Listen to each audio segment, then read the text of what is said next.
Mwiriwe neza, mwiriwe mwebwe bakunzi b'ikiganiro Sky Show, ahangaha kuri Sky TV Show, kambasuhuze cyangwa se kambaramutse aho waba uherereye hose mu gihugu cyacu cy'u Rwanda, haba amajyepfo, amajyaruguru, uburasirazuba n'uburengerazuba.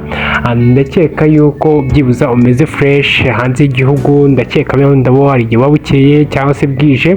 So rero indamutso naguha nuko ari mwaramutse cyangwa se mwiriwe, bitewe n'aho waba uherereye. Njyewe uje kuri update for right now ni Sky again, ni ya Pablo Papito Pacino Macadon Tigre Casco Pisto. It's a pack and sharp boy, pack and boy. I know the Shina Divine the Queen ya shop boy DJ Sky Miss Move. Yo my people, mumeze mute? Ati se mumeze fresh, mumeze neza? Ati kanizere ko umeze neza wowe nkurikiye for right now. So rero ari update ziri kugenda zitrendinga, ndimo ndavuga nihuta kugira ngo tuzinyuraguremo tuzivemo hakiri kare. So rero ari update ziri kugenda zivugwa kuri no mihanda, aho ziri kuvugwa yuko umukinnyi wa filimi cyangwa se umu actress wamenyekanye nka Nyambo yaje kuba nawe yakibasirwa nyuma yuko tubonye post za Emeline Shanga wamenyekanye nka Emeline Shanga, aho twaje kumumenya ubwo Ben bari kwifotozanya akamukurura Shanga akaba yaba trend kuri no mihanda. So rero ari update ziri kuvugwa yuko ngo uyu mukobwa nyuma yuko haje kugaragara amavideo yiwe arimo mu bikorwa navuga byiwe byihariye, nubwo benshi cyane babisakaje ariko nabyo bigize icyaha. Haje kugarukwaho rero n'ikintu kitari cyiza, ntabwita nko kuharabika cyangwa se kuba wakataka umuntu wari witujije ndetse ukavuga ibintu udafitiye fact. Ibyo nta bindi rero ni ibintu byaje gutangazwa n'umu-influencer cyangwa se umuntu ukoresha imbuga nkoranyambaga uzwi cyane ku izina rya Jessikizi wa Mipangu Kasuku. Iyo akaba ari amazina navuga ngo yamenyekanye cyane benda kuri social media akoresha ziwe nka Kasuku. Ubona undi ni Jessikizi wa Mipangu, aho yanditse kuri Twitter yiwe mentioninga umukinnyi wa filmikazi. Ubona undi ni Nyambo, aho yaje kumentioninga avuga yuko nawe ngo hari video ziwe zaba zihari zerekana yuko yaba ari mu bikorwa by'abakuru. So ibi bintu ni ibintu nabona bimaze kuba nka virusi, cyangwa se ni ibintu ubona yuko kuri no mihanda abantu bose bari kubikora ndetse ku rwego rwo kugira ngo babone ama views, ariko ntibamenye yuko bari kubikora burya biri kugira icyaha. Bari kubikora ariko batazi yuko biri kugira icyaha. Uyu Jessikizi wa Mipangu amenywereho ibintu byo kuvuga ngo arahabirabika ndetse akunda kuba nyine yakora this personal man, akagukora attack wowe mu buryo bumwe cyangwa se ubundi, aho byaje kugaragara yuko byibuza n'ibi bintu abantu benshi cyane bahise bamutera utwatsi. Namubwira ati se ibyo uvuga nibyo? Nimba ari byo se izo fact ziri he zerekana yuko Nyambo ufite video ziwe? So nta kintu yaje kubitangazaho, nta n'icyo yabivuzeho, ariko burya ikihari ni iki? Nuko mu gihe hari umuntu ufite ibintu nk'ibyo ngibyo byo guharabika ndetse udafite fact zo ko yatanga mu bintu arimo aravuga, like nk'uno mwuga tuba dukora wa journalist, uyu ni umwuga w'itangazamakuru tugomba gutangariza abadukurikiye cyangwa se abanyarwanda muri rusange ibintu tuzi neza dufitiye fact, apana kujya kuvuga ibintu utekereje mu mutwe, ibintu uzanye gutyo bila mpango, kuko hari aho wabikopereye ukabizana ukabihereza abantu bagukurikira barenga 1000. Twese twige kuba twamenya ese igikwiye ni ikihe muri societe. Ese nkatwe tumaje kuba twasinimuka, tumaje kuba twasobanukirwa uburyo zino mbuga nkoranyambaga zikora, natwe ubwacu se ni gute tugomba kuba twaba clear muri twebwe, tukamenya ibidukwiye n'ibyo tugomba kuba twakurikira n'ibyo tutagomba gukurikira.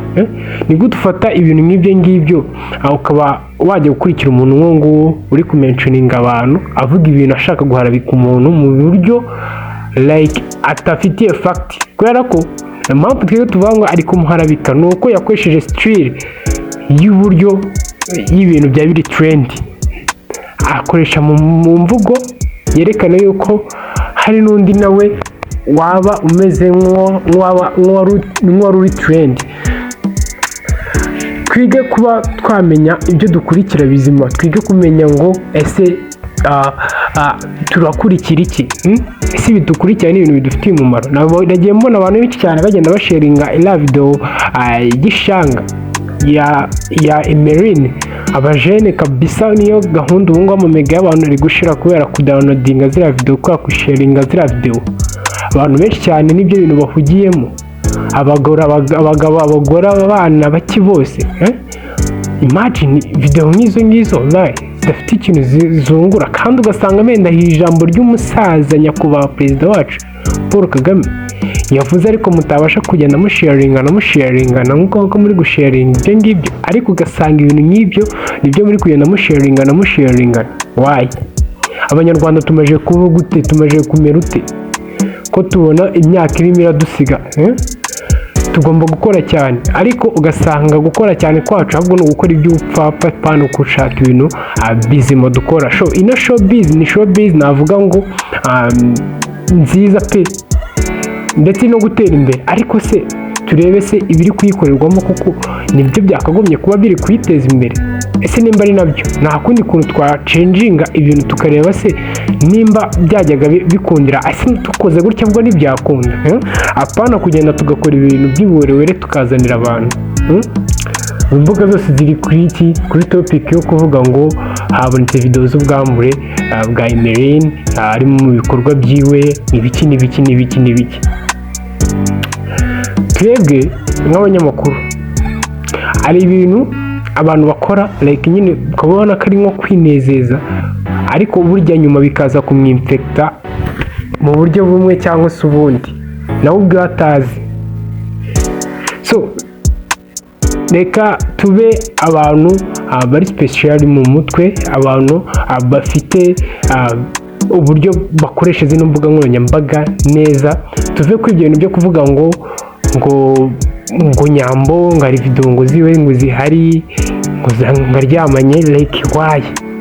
Ese bafashe Gasuku bitangaje yakerekana izo video?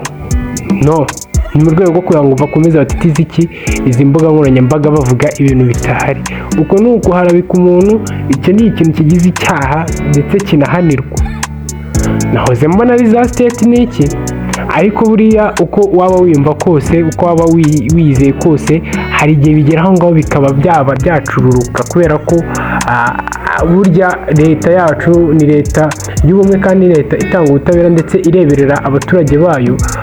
Bareba se koko ibi bintu birakwiye ko bikomeza kuba byaba trend gutya? Aho usanga abantu benshi cyane ariko uko barimo barifata, buri muntu wese abyuka mu gitondo akahita atangira gushaka umuntu yataka mu rwego rwo kugira ngo watching the views. Why? Tumenye yuko turi abanyarwanda amaje kuba basobanukirwa, tuve muri ubwo buwerewere. Rero uri kugeza update n'ibisanzwe n'isikaye mwenyewe ni ya Pablo Papito Pacina Makadante Greco Pistol. It's your back in the channel back and boy. I know the Shina the Van the Queen ya shop ya the sky misimu.